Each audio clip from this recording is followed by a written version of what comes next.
was at Abingdon, I lived out, and I used to go along a big oak avenue.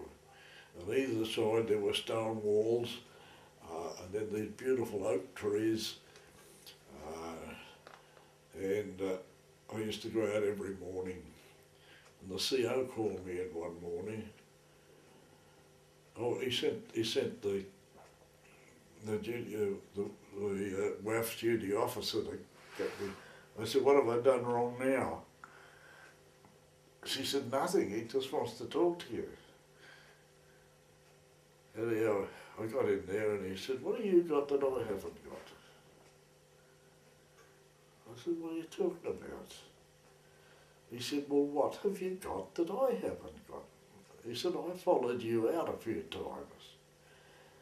He said, "And every time you go out that avenue," I used to ride the bike out. He said, "Every time you go out there," he said, "all those Italian prisoners of war, even the guards, race to the fence and line up and give you a salute." He said, "I'm the CO here and nobody salutes me." I said, "Yeah, I'm their king." He said, "You what?" I said, "Yeah, I'm the king." He said, "King of what?" I said, "King of the cigarettes." He said, "What do you mean?" I said, "Well, some of the boys don't smoke and they're allowed so many American cigarettes a month." I said, "So I buy them for them. And I give them a few cartons each time I go past." He said, "You do?" I said, "Yeah." And I said, that's their thank you to me." He said, "You mongrel." He said, "You don't give me any cigarettes?" I said, "No." I said, "You don't give me any salutes anyhow." When we went out to sea, when we got out from the land, we used to check them again to see whether they were firing, whether they weren't, to see whether they were operating up, down and across and whatnot. I never found anything wrong with that at any time. The armourists were pretty good. It was a bit, you felt a bit crammed at times. Now, I used to worry about the parachute, because your parachute, you didn't have it on, you just had it beside you. And I thought, geez, I mightn't be able to grab that in time. And then at one stage, I swung around very quickly, and the door opened, and a blast from hell came up. It was cold. It was really cold. The coldest night I've ever had. But I'm fighting to try and pull it together again, you know. And but you got a feeling sometimes, what happens if the damn thing falls off? If the bolts come undone, that used to go through your mind at times. You were sitting at the end of the world type of thing. What happens if the trailing aerial is still out and I bail out? When I get mixed up with the trailing aerial.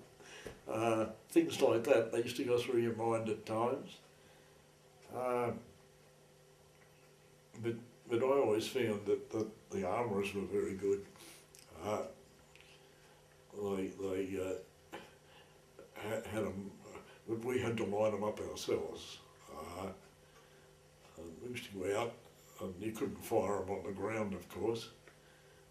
And you just line them up and make sure that everything worked, and then when you got up there, you had a bit of a squirt to see how they were working. But it was that you felt you were on the end of the world. It was a lonely existence. If the RT wasn't working properly, or the other one was, it was so cold that when you were breathing, the sweat from the thing used to ice up in your tube, in your oxygen tube. and every so often we used to give it a good bit of a push to crush the ice that was icing up. But with these slippers, I had a short in one, and it burnt a hole in my foot. And I didn't feel it up there because it was so cold. And when I got down, I went to put my foot, and my foot felt heavy. And then I had to go along to the, when he took my flying boot off, here's this hole in this thing that the slipper had shortened. Now I don't know if somebody wore them before I had them on, but they did work. And I was always wary after that. But it was a terrible feeling. I couldn't lift my foot when we got down below oxygen level, you know, and the cold was gone. So where did you enter the aircraft? On a mission, where did you enter the aircraft? We used to get in the front, as I say, and as Blue used to swing himself up and his thermos used to come down. You swing yourself up through the nose, then you crawl along the spar and get to where you were going. So you crawled along? It had two sliding doors, yeah. you know, that where were the sliding doors? Where were the sliding doors? at the back. Right at the back? At your back. At your back, yeah. Yeah, at your back. And sometimes I thought, what happens if that perspex goes? It'd be cold, you know. But apart from that, you didn't feel it. But you always had that in the back of your mind, if the perspex went. Actually, the boys used to like the perspex to go because they used to collect it. And they used to make badges out of it. They made beautiful badges out of it. I've got one still here now, I think somewhere. I'll have a look in a second. I've got a pair of wings. What they used to do is get a radiator and heat it, put it in a vice, and put a badge at the back, clamp it, and the badge went into the moulded into the perspex. Then they'd paint the mould inside and then smooth it off with sandpaper. They made all sorts of badges out of it. I made one for my wife and of a pair of wings, and because that was an easy one to impress. Yeah, that was common. Everybody said perspex. Yeah, it was easy to mould when it was warm. What was the visibility like? What was the visibility like? The visibility perfect. Okay. Perfect. I've never had any fogging up with the perspex, and you've got about 180 degrees. The only one that you had to worry about was that boat that got underneath you with the upward firing gun. They only came later.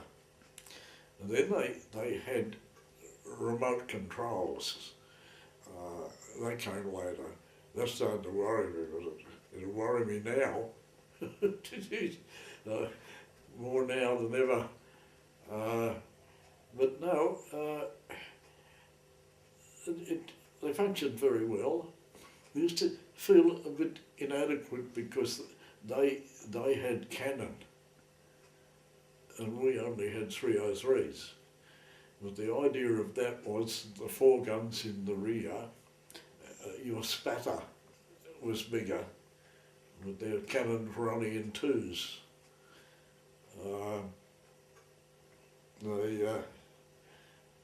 You did have occasions, you had to wear gloves.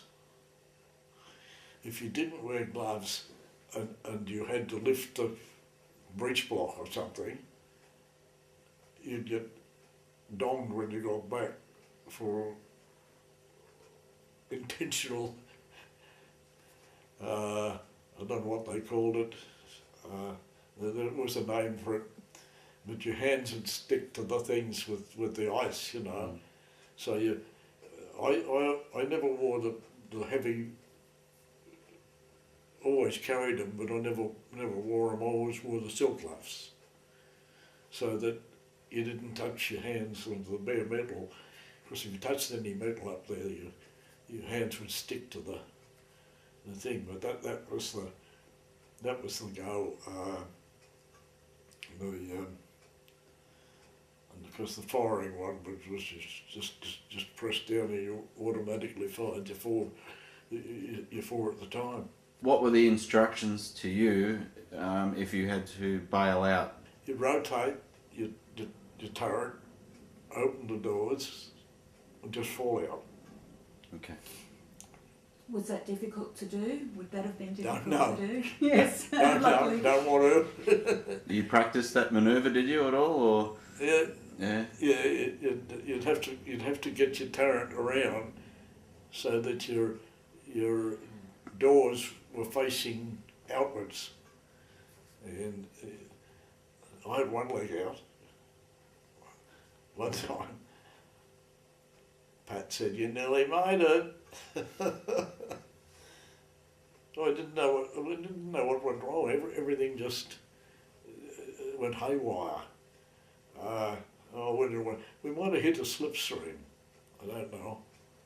But that was the danger at night time. You couldn't see it until you hit them, and then anything could go wrong. But was it very bouncy at the back there? At the back, was it bouncy? No. Was it very smooth? No, it was quite smooth. Okay. I think it depended on your pilot. Yeah. More than anything else. He was a good pilot, Pat. He was extra. He was a cool cucumber.